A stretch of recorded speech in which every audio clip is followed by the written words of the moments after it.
तो मुझसे कुछ कहना चाह रही थी, बोलो। वो वकार। क्या वकार? क्या हुआ? क्या किया अब उसने? अपनी फूफो की बेटी से मंगनी कर रहा है। क्या? इससे पहले कि ये बात आपको कहीं और से पता चलती और आप मुझ पे गुस्सा होते, इसीलिए बता रही हूं। तुम्हें किसने बताया है? कैसे पता चला तुम्हें? वो लड़की खुद आई थी विरसा को बताने के लिए।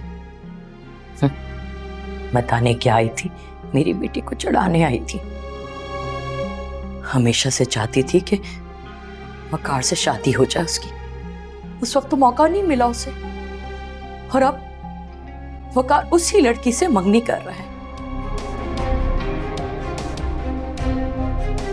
मुझे तो पहले ही वकार से और उसके खानदान वालों से भलाई की तवक्को नहीं थी। अपने बाप की तरह बेमुरव्वत, घटिया और कमसर्फ है वो। ये सब कुछ उसने किया ही इसलिए है कि अपनी मनमानी कर सके।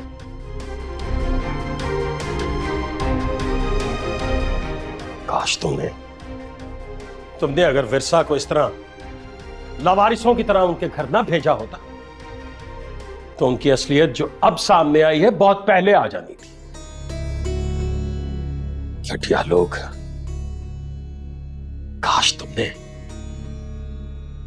काश तुमने उसे वहां ना भेजा होता, लेकिन तुम्हारी ढिठाई थी। तुम तो खुद उसे शह देने वालों में से थी। अब देख लिया अपनी अक्लमंदी का अंजाम। विरसा को घर से निकाल दिया है और अब दूसरी शादी करने जा रहा है।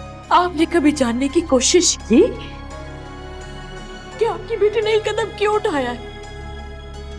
आप उस वक्त भी उसे तलाक दिलवा के अपने लोफर भतीजे से ब्याह देना चाहते थे। इसी खौफ में आके उसने ये कदम मजबूरी में उठाया था।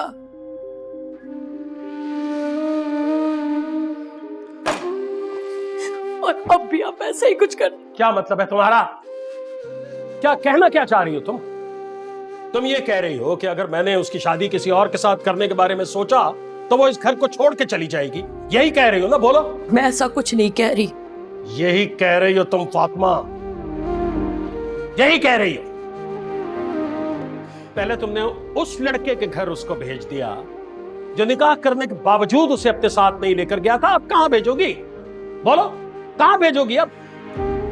मैंने पहले भी कहा था और मैं अब भी कह रहा हूं, आइंदा अगर तुम लोगों ने कोई इस तरह की हरकत की तो मैं तुम दोनों को। ठीक है, मत समझे, मत मानिए और अपनी लाडों से पाली हुई बेटी को कर दे उस जानवर के हवाले जिन लड़कियों से बात करने की तमीज भी नहीं है।